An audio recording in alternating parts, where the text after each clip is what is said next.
Smokey Graves and the Blue Star Boys, and that was his first real big job.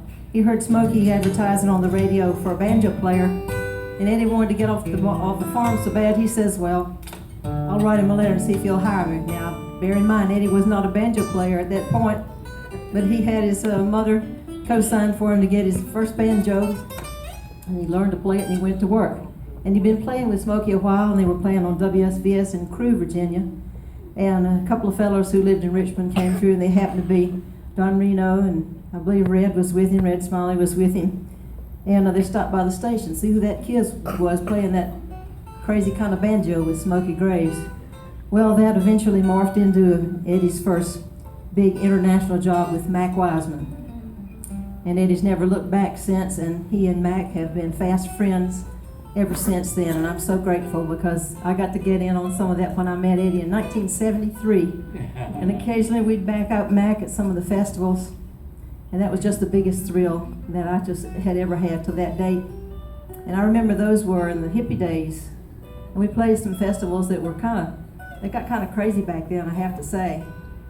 There was one in West Virginia where after 3 days and a little bit of rain and all those hippies stomping around in the mud, it smelled so bad right in front of the stage that Doc Watson wouldn't even go on. He would not go on. Yeah. It was that bad. But another Mac went on. We did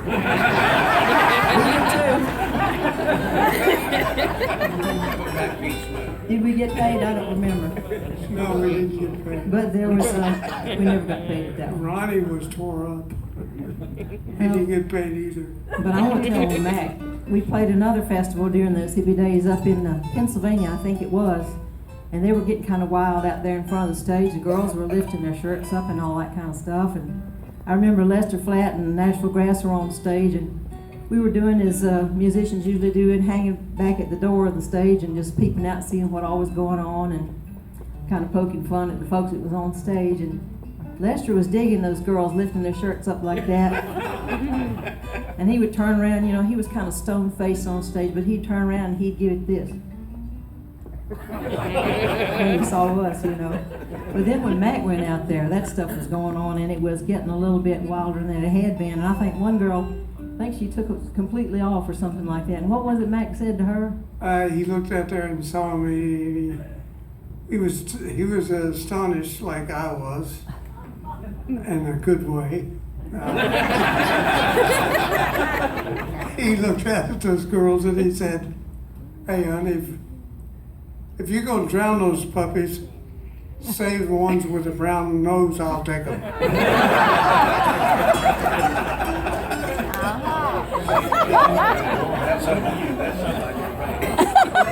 That's true. I want to say one thing. Mac is such a close friend. He's actually the dearest friend that Martha and I have ever had. And a friend is a friend when you need help. You turn to that friend and get help. I had to do that 2 times in my career.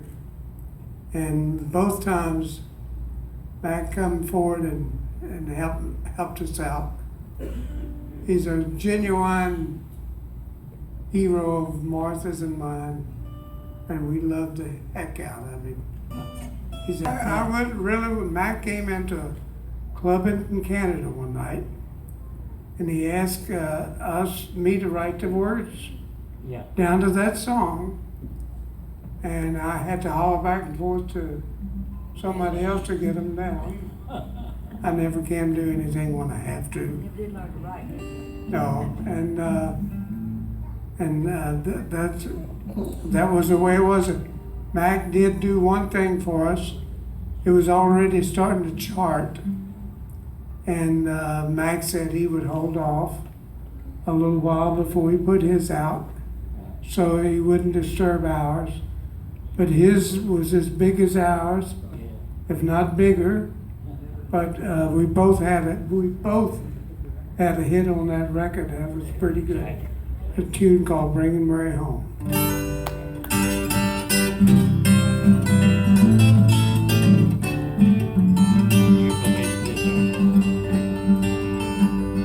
I was driving down a lonely road dark and stormy night. When a little girl by the roadside showed up in my headlights, I stopped and she got it back, and in a shaky tone, she said, "My name is Mary, please won't you take me home?" She must have been so frightened, all alone there in the night. There was something strange about her, for her face was deathly white.